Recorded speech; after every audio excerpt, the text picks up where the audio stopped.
আল্লাহ রাব্বুল আলামিন এই পৃথিবী সৃষ্টির সূচনা লগ্ন থেকে মানুষকে তার প্রতিনিধি বানিয়েছেন।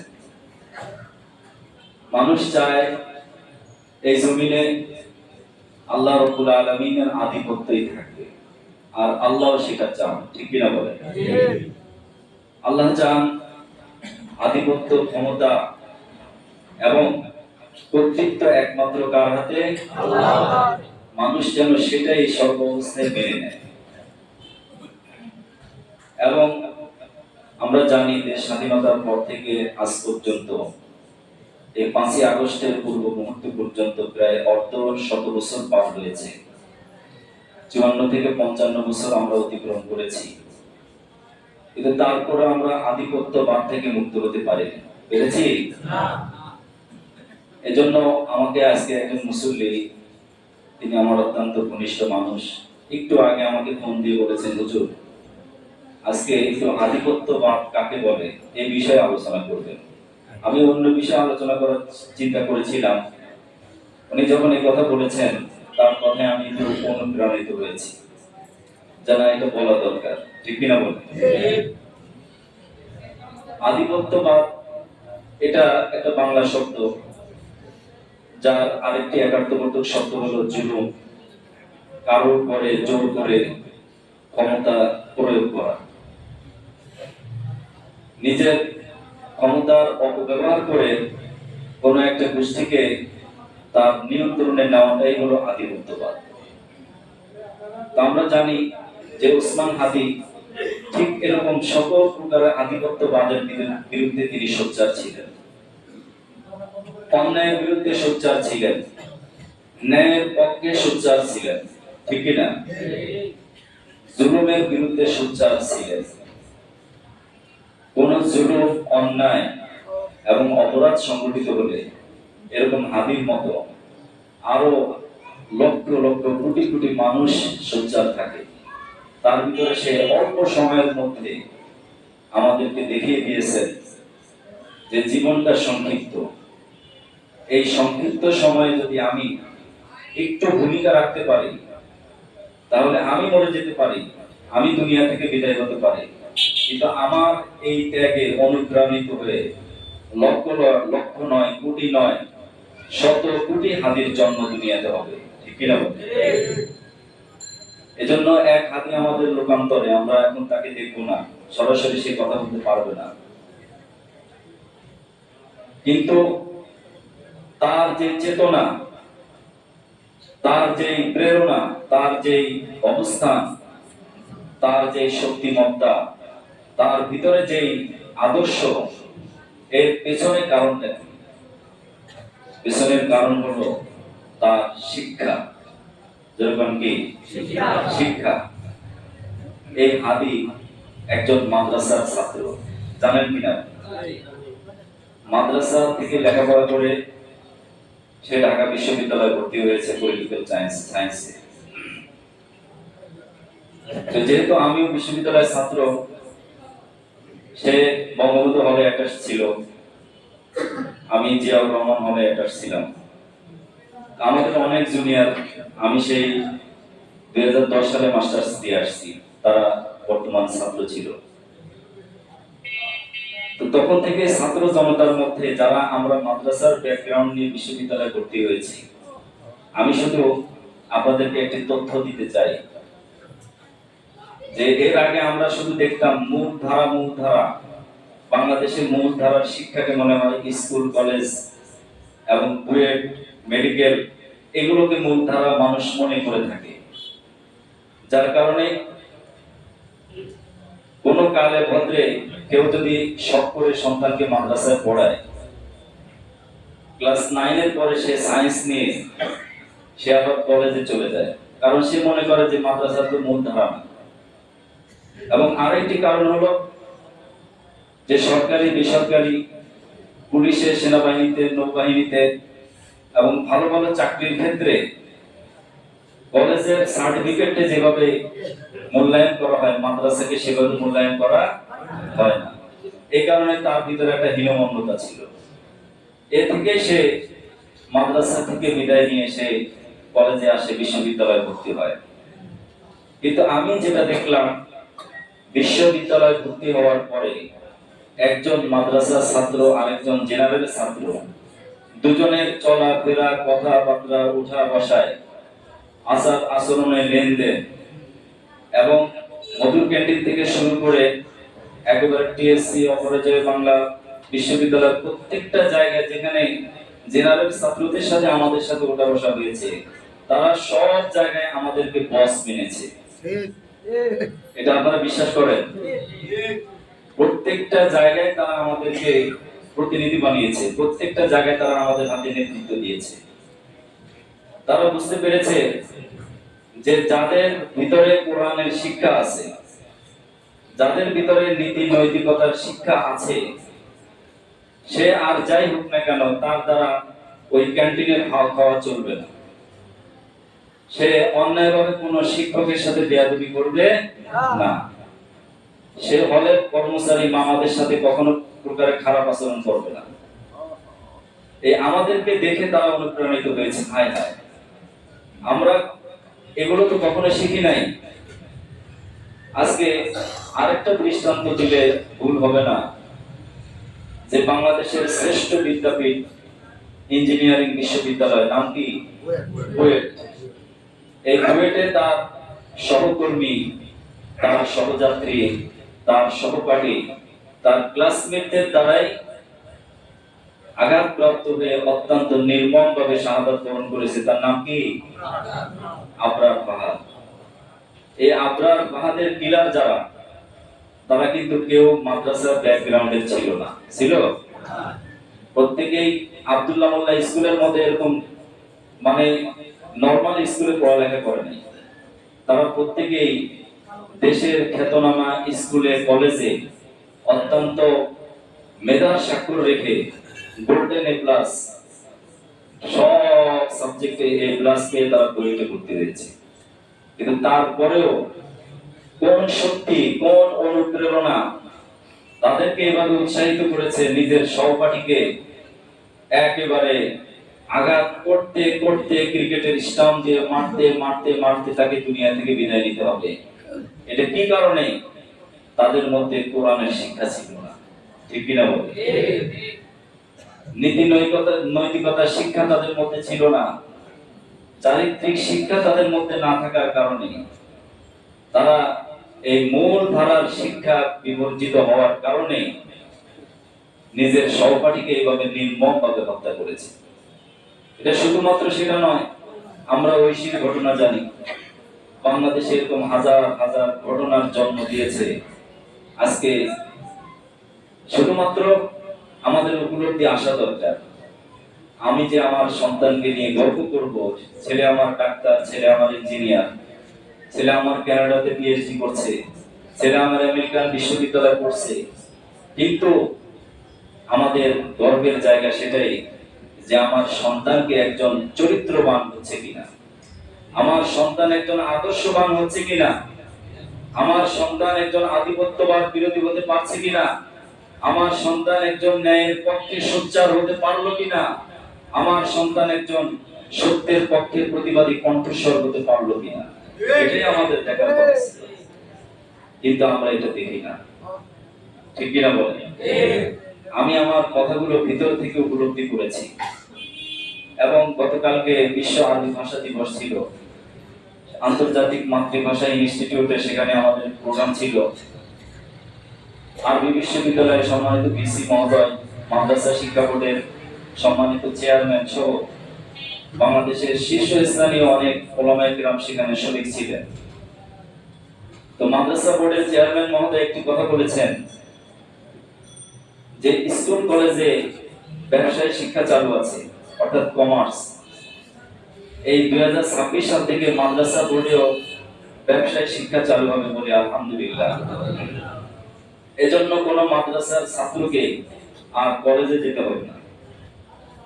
সে কোন ব্যবসা শিখবে? যে ব্যবসা আল্লাহ রাব্বুল আলামিন তার রাসূলকে শিখিয়েছেন। আহাল্লাহুল বাইআ ওয়া হারামার রিবা। আল্লাহ রাব্বুল আলামিন সুদকে হারাম করেছেন, ব্যবসাকে হালাল করেছেন। ঠিক কি না বলেন?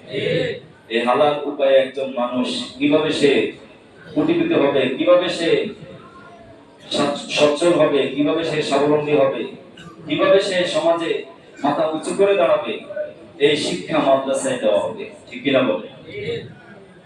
এজন্য এই আধিপত্যবাদ যে কায়েম করেছিল পৃথিবীতে যারা, তারা কেউ কিন্তু মাদ্রাসা ব্যাকগ্রাউন্ডের ছিল না।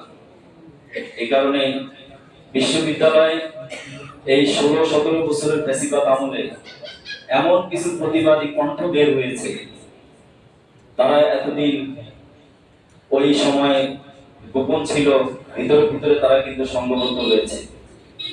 তারা বুঝতে পেরেছে যে আমরা মাদ্রাসায় পড়ে আসছি, এই বিশ্ববিদ্যালয়, এই ক্যান্টিন, এই শিক্ষাঙ্গন, এই ক্যাম্পাস, এখানে কোনো আধিপত্যবাদ চলবে না, এখানে কোনো জোরপূর্বক কারোর উপরে কোনো ক্ষমতা প্রয়োগ চলবে না।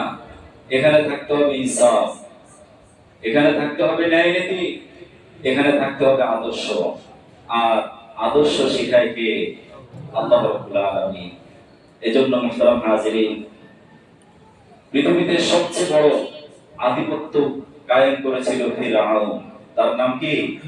ফিরআউন। এই ফিরআউন মূলত 5টি মূল নীতি, 5টি মূল ধারার কর্মপন্থা সে অবলম্বন করেছিল তার ক্ষমতাকে দীর্ঘায়িত করার জন্য, ক্ষমতাকে সে কুক্ষিগত করে রাখার জন্য। আল্লাহ রাব্বুল আলামিন কোরআনে তার চারিত্রিক বৈশিষ্ট্যগুলো তুলে ধরেছেন। 1 নম্বর তার বৈশিষ্ট্য ছিল ইন্না ফিরআউনা আলা বিল আরদি, যে পৃথিবীতে সে সবচেয়ে বড় স্বৈরাচার ছিল। মুসলিমের উপর অত্যাচার এবং মুসলিমের বিরুদ্ধে সকল প্রকারের ক্ষমতার অপব্যবহার করেছিল। তার বংশের লোকদের নাম ছিল কিপ্তি, আর হযরতে মূসা আলাইহিস সালামের বংশে ছিল বনি ইসরাইল। এই বনি ইসরাইলদেরকে চাকরির ক্ষেত্রে, সুযোগ সুবিধার ক্ষেত্রে, সকল ক্ষেত্রে বঞ্চিত, অবহেলিত, মজলুম করে রাখা হয়েছিল। তার গোষ্ঠীকে সব জায়গায় বেশি প্রায়োরিটি এবং বেশি প্রাধান্য দেওয়া হয়েছিল। সরকারি বড় বড় চাকরিতে দেখেন, যখন যে আধিপত্যবাদ ক্ষমতায় আসে, তার দলের লোকরাই সবসময় বেশি চাকরি পায়। ঠিক কিনা বলেন? চেয়ারম্যান মহোদয় একটা কথা বললেন যে আজকে মাদ্রাসার ছাত্রদের প্রশাসনে বিভিন্ন সেক্টরে তাদের অবস্থান না থাকার কারণে আমরা একটি সুখী, সমৃদ্ধ, ইনসাফ ভিত্তিক সুন্দর দেশ পাচ্ছি না। ঠিক কিনা বলেন? এজন্য এই সমৃদ্ধ একটি সুন্দর দেশ পেতে হলে আমাদের ভিতরের যে অনুভূতি, এটাকে জাগ্রত করতে হবে। জাগ্রত করে আমাদেরকে পরিকল্পনা নিতে হবে। ডিসেম্বর মাস থেকে জানুয়ারি এই পর্যন্ত আমি আপনার সন্তানকে পরিকল্পিতভাবে তাদেরকে গড়ে তুলতে হবে। এই পর্যন্ত যাদেরকে আমরা কলেজে, বিশ্ববিদ্যালয়ে পড়িয়েছি, তাদেরকে অন্তত নীতি নৈতিকতামূলক কোরআনের শিক্ষা দিতে হবে, নিজেরাও শিখতে হবে এবং সমাজকেও সেই শিক্ষায় আলোকিত করতে হবে। তো ফিরআউনের 1 নম্বর বৈশিষ্ট্য ছিল স্বৈরাচারী আচরণ। ওয়াজাআলা আহলাহা শিয়াআন। 2 নম্বর বৈশিষ্ট্য ছিল সে নাগরিকদেরকে বিভিন্ন দলে, উপদলে বিভক্ত করে দিয়েছিল। এক দলকে আরেক দলের পিছনে লাগিয়ে দিয়েছিল। এক দল সবসময় আরেক দলের পিছনে লেগে থাকতো। আলেমদের ভিতরে অনেকগুলো দলে বিভক্ত করে দিয়েছে। এটা ব্রিটিশরাও কিন্তু এই ষড়যন্ত্রে করে আজকে আমাদের এই উপমহাদেশে আলেম সমাজের মধ্যে, মাদ্রাসার মধ্যে 2টি ভাগ করে দিয়েছে। যেরকম নাউজুবিল্লাহ। 1780 খ্রিস্টাব্দে কলকাতা আলিয়া মাদ্রাসা প্রতিষ্ঠিত হয়েছে তৎকালীন ইন্ডিয়ান ব্রিটিশ গভর্নর ওয়ারেন হেস্টিংসের মাধ্যমে। এই কলকাতা আলিয়া মাদ্রাসা প্রতিষ্ঠিত হয়েছিল তাও আলেমদের দাবির কারণে। তারা ওখানে পড়াশোনা করে সরকারি বিভিন্ন কর্মক্ষেত্রে অংশগ্রহণ করেছে। মাওলানা আকরাম খান, মাওলানা আবুল কালাম আজাদ, হোসেন সোহরাওয়ার্দী, এরা সবাই কলকাতা আলিয়া মাদ্রাসার ছাত্র। কিন্তু 100 বছরের মধ্যে একদল আলেম দেখলো যে না, আসলে প্রকৃতপক্ষে ওদের দাবিদারি করে, ওদের গোলামি করে, ওদের আধিপত্য স্বীকার করে এদেশে কখনো ইসলামের হুকুমত কায়েম করা যাবে না। এজন্য একজন ছাত্র, একজন শিক্ষক, মোল্লা মাহমুদ আর শুধু মাহমুদ, এই দুজন মিলে প্রতিষ্ঠা করেছিলেন দেওবন্দ মাদ্রাসা। কলকাতার পরে 100 বছর পরে দেওবন্দ মাদ্রাসা প্রতিষ্ঠিত হয়েছে। তারা সোচ্চার হলেন ব্রিটিশদের অপশক্তির বিরুদ্ধে, আধিপত্যবাদের বিরুদ্ধে। এবং শুনে আশ্চর্য হবেন যে 800 বছর পর্যন্ত মোগল সম্রাট আমলে এদেশের মূল ধারার শিক্ষা ছিল মাদ্রাসা শিক্ষা। এটা কি আপনারা জানেন? এদেশের মূল ধারা, এই উপমহাদেশের মূল ধারার শিক্ষাটাই ছিল মাদ্রাসা শিক্ষা। আমরা যারা মুরব্বী আছি অনেকে হয়তো আশ্চর্য হয়ে যাচ্ছেন যে মাদ্রাসার শিক্ষা মূল ধারা হলো কেমনে। আপনারা ইতিহাস পড়েন যে তখন এই মাদ্রাসার শিক্ষার্থীরা যে ব্যক্তি নামাজ চালাতো সে ব্যক্তি সমাজও চালাতো। আজকে দেখেন মসজিদের ইমাম সাহেবকে আমরা সমাজে কোনো মারামারি অথবা কোনো কাটাকাটিতে ইমাম সাহেবকে বিচারক ডাকি না। কারণ আমরা মনে করি ইমাম সাহেব মানে হলো শুধুমাত্র আমাদের ইবতিদাইতে বিনাজের ইমাম, সালাম ফিরাইছি আর ইমাম সাহেব, আমাদের আর কোনো প্রয়োজন নেই। ঠিক কিনা বলেন? কিন্তু ওই সময় এই 800 বছর পর্যন্ত যিনি নামাজের ইমাম হয়েছেন তিনি সমাজের ইমাম হয়েছেন। যার কারণে সমাজে চুরি ছিল না, ডাকাতি ছিল না, দুর্নীতিতে দেশ চ্যাম্পিয়ন হয় নাই। নারীরা নারীর অধিকার পেয়েছে, সুবিধা বঞ্চিত মানুষ তাদের অধিকার পেয়েছে। যারা মুসলিম তাদের পক্ষে, যারা জানেন তারা জুলুম করতে পারে নাই, এক শ্রেণীর লোকের প্রতিবাদ করেছে। এই জায়গাগুলো, মাদ্রাসার জায়গাগুলো ছিল সরকারি এবং অপ্রকৃত জায়গা, যার কারণে বিশ্ববিদ্যালয়ের মতো স্বতন্ত্রতা ছিল তাদের মধ্যে। ব্রিটিশ সরকার দেখলো যে আমরা দীর্ঘদিন এই দেশ শাসন করব, আর শাসনের আমাদের একমাত্র প্রতিবন্ধক হলো এই মাদ্রাসাগুলো। এজন্য তারা পরিকল্পিতভাবে এই মাদ্রাসার অর্থের সম্পত্তি বাজেয়াপ্ত করলো। সব বাজেয়াপ্ত করে তারা নিজস্ব নিয়ন্ত্রণে নিয়ে তারা নিজস্ব সিলেবাস, কারিকুলাম এবং শিক্ষা ঢুকিয়ে মাদ্রাসাগুলোকে আস্তে আস্তে ধ্বংস করে দিল। সেই ধ্বংসের ধারাবাহিকতা এখনো পর্যন্ত আমাদের মাঝে রয়েছে। এখনো একজন যুবক যে কলেজ শেষ করে, বিশ্ববিদ্যালয় শেষ করে, সে এখন চাকরির প্রার্থী, সে এখন বিয়ের প্রার্থী, সে এখন একজন দেশের সুনাগরিক হবে, তাকে যদি আপনি বলেন সূরা ফাতিহা পড়েন, সে বলবে যে হুজুর আমি কোনোদিন মক্তবে পড়িনি। বলবে কি বলবে না? সে বলবে হুজুর আমি কোনোদিন কোনো আলেমের সামনে বসার সুযোগ পাইনি। ছোটবেলা ইংলিশ মিডিয়ামে পড়েছি, স্কুলে পড়েছি, বিশ্ববিদ্যালয়ে পড়েছি। বলেন এই মুসলমান দ্বারা দেশের উন্নতি কিভাবে হবে? সে তো কোরআনের এই আয়াত পড়ে নাই, সে তো জানে নাই, সে তো বোঝে নাই যে বিশ্ববিদ্যালয়ে গেলে যেখানে অন্যায় দেখবে, অন্যায়ের প্রতিবাদ কিভাবে করতে হবে সেটা তো আমাকে কোরআন শিখিয়েছে, সেটা তো আমাকে আল্লাহ তাআলা শিখিয়েছেন। একজন মুসলমান যদি সেটা না শিক্ষা গ্রহণ করে, সে তো একসময় ওই ফেরাউনের আধিপত্য কায়েম করবে। ঠিক কিনা বলে? ক্ষমতা পাইলেই হয়েছে, সে চিন্তা করবে যে এখন আমি যা করব সেটাই আমাকে মানতে হবে, আমার কথা সবাইকে মানতে হবে। তো ফেরাউনের 2 নম্বর ছিল নাগরিকদের মধ্যে বিভাজন করেছিল। ইয়াস্তাদিরু তাইফাতাম মিনহুম, সে একটা দলের উপরে আরেকটা দলকে দুর্বল করেছিল। ইউযাব্বিহু আবনাআহুম, ফিরাউনের রাষ্ট্রের শিশুদেরকে সে অন্যায়ভাবে হত্যা করেছে। যখনই তাকে জাদুকররা বলল যে আপনার রাষ্ট্রে এমন একজন ব্যক্তির আবির্ভাব হবে, সে আপনার ক্ষমতার মসনদ দখল করবে, আপনাকে ক্ষমতাচ্যুত করবে, আপনার এই ক্ষমতা থাকবে না, তখন ফিরাউন ঘোষণা দিল আমার রাজ্যে কোন নারী তার পেটে সন্তান নিতে পারবে না, কোন ছেলে সন্তান গ্রহণ করতে পারবে না। সে প্রত্যেকটা জায়গায় জায়গায় গোয়েন্দা লাগালো। আল্লাহ রাব্বুল আলামিন এই ফিরাউনের ঘরেই তার চিরশত্রু আল্লাহ রাব্বুল আলামিনের পয়গম্বর হযরত মুসা আলাইহিস সালামকে লালন পালন করেছে। পারেন কে? আল্লাহ। ফিরাউনের বহর দেখে, ফিরাউনের বহর দেখে করিস না ভয়, আল্লাহর মদদ থাকলে মুসার একারই হয় জয়। ঠিক কি না? একজন মুসা আর শত ফেরাউন, একটা নারায়ে তাকবীর আর শত শত হুবল কাবল, সবার বিরুদ্ধে একটা নারায়ে তাকবীর বিজয় হবে ইনশাআল্লাহ। এজন্য এই হাদি আমাদের অনুপ্রেরণা। সে কোনো দলের নয়, সে কোনো গোষ্ঠীর ব্যক্তি নয়, হাদি পুরো বাংলাদেশের জন্য অনুপ্রেরণা। হাদি আমাদের প্রিয় নবী সাল্লাল্লাহু আলাইহি ওয়াসাল্লামের একটু উপনাম।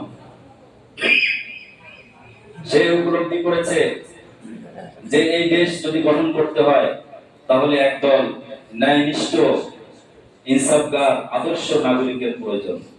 এজন্য মুহতারাম হাজিরিন, আমরা যদি এখন উপলব্ধি করতে পারি, আমরা যদি চিন্তা করতে পারি, আমরা যদি বুঝি যে আমাদের কি করণীয়, আমাদের সন্তানদেরকে কি বানাবো, কি তৈরি করব, তাহলে এই হাদির মৃত্যু সার্থকতা। ঠিক কিনা বলেন? তা না হলে যুগে যুগে আরো অনেক ওসমান হাদি তৈরি হবে। সে মারা যাবে, কোন বুলেটের আঘাতে দুনিয়া থেকে বিদায় নিয়ে যাবে, কিন্তু আমাদের কোনো শিক্ষা হবে না। এজন্য ওই এক স্যারকে বলেছিলাম, স্যার এই আব্দুল্লাহ মোল্লা স্কুল সহ যে সমস্ত স্কুলগুলোতে অন্তত প্রাথমিক লেভেলে একজন ধর্মীয় শিক্ষক, একজন কোরআনের শিক্ষক স্কুল উদ্যোগে হলেও নিয়োগ দেওয়া দরকার। ঠিক কিনা বলেন? সে শিখাবে হালাল হারাম, পাক পবিত্রতা, ন্যায় নীতিকতা, মাতা পিতার প্রতি সন্তানের কর্তব্য, সন্তানের প্রতি মা বাবার কর্তব্য, নিজের কাজ, পরিবারের কাজ, সমাজের দায় দায়িত্ব। একজন নীতি নৈতিকতা সম্পন্ন, একজন দাওরাত হাদিস পাস অথবা কামিল হাদিস পাস, এরকম আমলদার একজন মাদ্রাসার শিক্ষক নিয়োগ দেওয়া দরকার। ঠিক কিনা বলেন? এজন্য মুহতারাম হাজিরিন, আমরা এখন হৃদয় দিয়ে উপলব্ধি করছি, বিশ্ববিদ্যালয়গুলো, তরুণ ছাত্র সমাজ আমাদেরকে চোখে আঙ্গুল দিয়ে দেখিয়েছে, তারা বিপ্লব করে দেখিয়েছে যে না, প্রত্যেকটা জায়গায় এখন মাদ্রাসার ছাত্ররা নেতৃত্ব দিচ্ছে। অতএব আগামীর বাংলাদেশ ইনশাআল্লাহ এই মাদ্রাসার ছাত্রদের হাতেই নিরাপদ থাকবে। এটাকে আপনারা বিশ্বাস করেন? কারা কারা বিশ্বাস করেন? এজন্য আল্লাহর কাছে আমরা দোয়া করি, আমরা যেন এটা গভীরভাবে উপলব্ধি করে আমাদের সন্তানদেরকে মূল ধারার শিক্ষায়, কোরআনের শিক্ষায় যেন আলোকিত করতে পারি। জোরে বলেন আমিন।